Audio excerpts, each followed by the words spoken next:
अस्सलामुअलैकुम my YouTube viewers. मैं उम्मीद करती हूँ कि आप सब ठीक होंगे। ये तकरीबन कोई सुबह 8 बजे का टाइम था। इस टाइम पर मैं नाश्ता कर रही थी। नाश्ते में मैंने आज चिप्स नहीं बनाए थे, बल्कि आज मैंने खाया था देसी घी। नाश्ता बनाने के लिए देर हुई थी, तो मैंने कहा चलो देसी घी पड़ा हुआ है, इसी ही गर्म कर लूँ। अब कौन चिप्स काटे और फिर बनाए।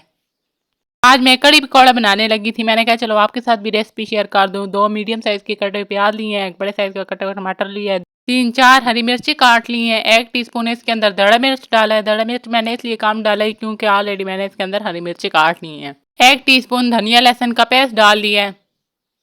ये अभी मैं पकौड़े बनाने लगी हूँ। 1 टीस्पून इसके अंदर नमक डाल दिया है। नमक आप अपने टेस्ट के मुताबिक भी डाल सकती हैं। 1 कप इसके अंदर बेसन डाल दूंगी। पकौड़ों का मिक्सचर रेडी करने के लिए इसके अंदर थोड़ा थोड़ा पानी डालती जाऊंगी। पानी एकदम से सारा नहीं डालना, वरना ज़्यादा हो जाएगा। और ना तो बहुत ज़्यादा थिन बनाना है और ना ही बहुत ज़्यादा थिक मिक्सचर बनाना है, बस दरमियाना होना चाहिए। फाइनली मिक्सचर हो गया है रेडी। आप देख सकते हैं कि ना बहुत ज़्यादा थिक है और ना ही बहुत ज़्यादा थिन है। ऑयल को गर्म करने के लिए चूल्हे के ऊपर रख दिया है। तकरीबन 5 मिनट के बाद ऑयल गर्म हो चुका है। इसके अंदर मैं हाथों की मदद से इस तरह से पकौड़े बनाकर डालती जाऊंगी। अगर आपके पास चम्मच है तो आप चम्मच से भी डाल सकती हैं, लेकिन मैं हाथों से डालती हूँ।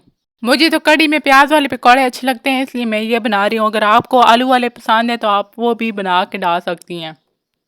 पकौड़े एक साइड से गोल्डन हो गए हैं, अब मैं इन्हें दूसरी साइड पे पलट दूंगी ताकि वो दूसरी साइड से भी पक जाएं।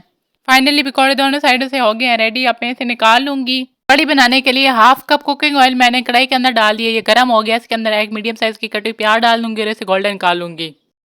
प्याज गोल्डन हो गए हैं। इसके अंदर 1 टीस्पून हांडी मसाला डाल दूंगी। अगर आपके पास हांडी मसाला नहीं है तो आप इसकी जगह 1 टीस्पून कश्मीरी मिर्च और 1/2 टीस्पून हल्दी पाउडर भी डाल सकती हैं। 1 टीस्पून कुटा हुआ धनिया और लहसुन डाल दिया है। 1/2 टीस्पून हल्दी पाउडर डाल दिए और इसे अच्छे तरीके से मसाले को भून लूंगी। 4 टेबलस्पून बेसन के अंदर 1/2 कप मैंने लस्सी डाली है और इसे अच्छे तरीके से मिक्स कर लिया। इसके पेस्ट बना लिया है और मसाले को मैंने अच्छे तरीके से भून लिया है, तो सारे पेस्ट को इसके अंदर डाल दिया और इसे अच्छे तरीके से भून लूंगी।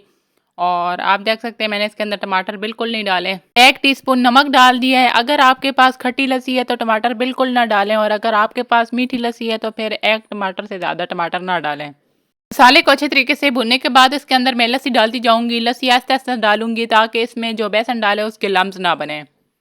लस्सी डालते साथ साथ उसमें चम्मच चलाएं ताकि इसमें कोई गुठलियाँ वगैरह ना बने। और सारी लस्सी डालने के बाद इसकी अच्छे तरीके से मिक्सिंग कर लूँगी।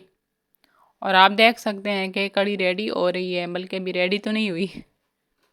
कड़ी को पकते हुए तकरीबन 15 मिनट हो गए हैं। इसके अंदर अब मैं बारी बारी पकौड़े डालती जाऊंगी। पकौड़े एकदम से नहीं डालने, वरना आपके कपड़ों के ऊपर छींटे आ सकती हैं। इसमें आहिस्ता आहिस्ता चम्मच चलाना है। चम्मच एकदम से नहीं चलाना और नहीं बहुत तेज़ चलाना है, क्योंकि पकौड़े फिर नरम होकर टूट जाएंगे। तकरीबन 10 मिनट के बाद आप देख सकते हैं कि कड़ी हो गई है रेडी। इसमें बबल आना शुरू हो गए हैं। दैट्स मीन कि हमारी कड़ी हो गई रेडी। अब मैं इसे चूल्हे से उतार लूँगी और ये खुद बहुत थिक हो जाएगी। और मैंने इसे चूल्हे से उतार लिया है, आप देख सकते हैं। जब मैं कड़ी बना रही थी उसके अंदर मैंने कुकिंग ऑयल बहुत कम डाला है, इसलिए कड़ी के ऊपर कोई ऑयल आया ही नहीं है। तो इसका अगला स्टेप मैं आपके साथ अभी शेयर करती हूँ। फ्राई पैन में 3 टेबलस्पून मैंने ऑयल डाला है। ये गर्म हो रहा है और इसके अंदर 1 मीडियम साइज़ की कटी प्याज डाल दी है। 1 टीस्पून मैंने इसके अंदर ज़ीरा डाल दिया है और इसे गोल्डन कर लूँगी। जहाँ पर मैं आपके साथ लगे हाथों एक टिप शेयर करती चलूँ, वो ये है कि जब भी आप कड़ी बनाएं तो ऑयल शुरू में कम डालें, क्योंकि ऑयल अगर जितना मर्जी आप ज़्यादा डालें तो कड़ी के ऊपर आखिर में ऑयल नहीं आता। कड़ी के ऊपर ऑयल लाने के लिए मैं ये वाला तरीका अपनाती हूँ। आपसे इसलिए शेयर कर रही हूँ क्योंकि आप ही मेरी छोटी सी फैमिली हो। प्याज गोल्डन हो गए हैं।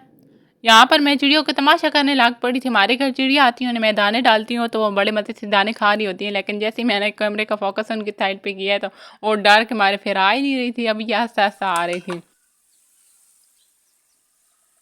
अब तड़का लगा लूँगी। वही जो प्याज गोल्डन किए थे उसे कड़ी के ऊपर डाल दूँगी। इतने मज़े का फ्लेवर भी होता है और खुशबू भी आती है। मैं जब भी कड़ी बनाती हूँ तो मेरा ये इरादा होता है कि मैं तड़का उसे खुद लगाऊं, क्योंकि मुझे उसकी जो आवाज़ है वो इतनी अच्छी लगती है, इसलिए तो मैंने आपको भी सुनवाई है। इसे जस्ट मिक्स करना है और इसे 5 मिनट के लिए कवर कर दूंगी ताकि कड़ी में प्याज का अरोमा मिक्स हो जाए। तो ये है माशाल्लाह अल्हम्दुलिल्लाह कड़ी पकौड़े की फाइनल लुक। आप ये रेसिपी ज़रूर ट्राई कीजिएगा और मेरे साथ अपना फीडबैक ज़रूर शेयर कीजिएगा कि आपको आज की ये रेसिपी कैसी लगी। ये तकरीबन कोई 2 बजे का टाइम था। इस टाइम पर मैं दोपहर का खाना खाने लगी थी। आज मैंने 10 बजे कुछ भी नहीं खाया तो मुझे बहुत सख्त भूख लगी हुई थी। वैसे अगर मैं 10 बजे खा लूँ तो 3 बजे फिर खाना खाती हूँ, लेकिन आज मैंने कुछ नहीं खाया तो मैंने कहा चलो 2 बजे खा लेती हूँ। पेट भी इतने सख्त चूहे दौड़ रहे थे। अभी मैं खा रही थी कड़ी पकौड़ा, जिसकी रेसिपी मैंने अभी आपके साथ शेयर की है, और उसके साथ थे पकौड़े और साथ था सलाद। खाना खाने के बाद मुझे बहुत ज़्यादा मीठे की क्रेविंग होती है, तो मैंने फ्रिज खोली। फ्रिज में पड़े थे अनार और उसके साथ पड़ा हुआ था सेब। मैंने वही काटा और निकाल के खा लिया। आपको भी अगर खाना है तो जाएं फ्रिज में, देखें आपके घर कौन सा फ्रूट पड़ा हुआ है, उसे निकाल कर खा लें। लेकिन इस तरह ना हो कि आप मेरी वीडियो को आधे में छोड़ कर गायब हो जाएं। साथ साथ फ्रूट के मज़े भी इंजॉय करें और मेरी वीडियो को भी साथ साथ देखते जाएं। ये तकरीबन कोई 7 बजे का टाइम था। मैंने मगरिब की नमाज़ पढ़ी और उसके बाद मैंने छली निकाली, इसे खा लिया चाय के साथ। और मैंने आज 4 बजे चाय नहीं पी थी, क्योंकि काम की मसरूफियत की वजह से चाय बंदे की भूल ही जाती है। बंदे को खाना भी भूल जाता है जब तक काम बंदा अपना कर न ले। मेरी तो पक्की ये आदत है कि जब तक मेरा काम पड़ा रहे तो मुझे खाने का होश ही नहीं रहता, जब तक वो काम ख़त्म ना हो जाए। छली को इस तरह बॉईल किया कि हाफ बाल्टी पानी डालकर उसके अंदर आप 2 किलो 1 किलो छली डालकर बॉईल कर सकती है, जितनी आपके पास हो। और ऊपर से मैंने कवर कर दिया। मेरे पास तवा था भारी, मैंने उसके ऊपर वो रख दिया ताकि जो अंदर से गर्म हीट है वो बाहर ना आए, और गर्म हीट में ही वो जल्दी पक जाती हैं। आप उसे बार बार चेक ना करें, क्योंकि गर्म हीट बाहर निकलती है, जिसकी वजह से फिर छली पकती नहीं है। छली से पर्दा उतारने के बाद अब मैं इसके ऊपर खट्टे नींबू का रस लगाऊंगी। अगर आपका दिल कर रहा है तो अगर आपके घर छलियाँ पड़ी हुई हैं तो आप वो पका लें, अगर नहीं है तो बाजार जाएं अपने लिए लें। और अगर वो भी नहीं है तो फिर घर के पास देखें किसी के पास से मिलती हैं छलियाँ, तो वही बनाकर खा लें, या उसको बोलें कि मुझे बना दें। और उसके ऊपर खट्टी चूरन डालूंगी। मुंह में तो मेरे भी पानी बहुत ज़्यादा आ रहा है। अगर आपका भी आ रहा है तो आप इस तरह करें कि जाएँ बाजार और अपने लिए छली लें। छली के ऊपर मसाला लगाने के बाद अभी मैंने गर्मा गर्म चाय अपने लिए कप में डाली है। तो ये है माशाल्लाह अल्हम्दुलिल्लाह गर्मा गर्म छली और उसके साथ गर्मा गर्म चाय का एक कप। बॉयल छली की एक और रेसिपी मैं आपके साथ शेयर कर चुकी हूँ। अगर आपने वो नहीं देखी तो आप जाकर वो देख सकती हैं। और ये बड़े मज़े की थी जब मैं खा रही थी। अभी भी मेरे मुँह में पानी आ रहा है, लेकिन क्या करूँ, अभी मेरे पास छली नहीं है। और ये तकरीबन कोई रात के 10 बजे का टाइम था। इस टाइम पर मैं खाना खा रही थी। खाने में मैंने जो आज दोपहर को बनाई थी कड़ी, तो वही थी। आप बताएं आपके खाने की रूटीन रात को क्या होती है? मैं तो तकरीबन 8, 9, 10 के दरमियान में खाना खा लेती हूँ। आप ये देखकर सोच रहे होंगे कि अभी तो इसने खाना खाया है, ये दोबारा अब क्या खाने लगी है। तो ये हमारे रिलेटिव्स हैं, उनके घर ख़त्म था तो उन्होंने इस टाइम पर हमारे लिए गोश्त भिजवाया था। बड़े मज़े का बना हुआ था। ये जो देगी गोश्त होता है ये वो वाला था।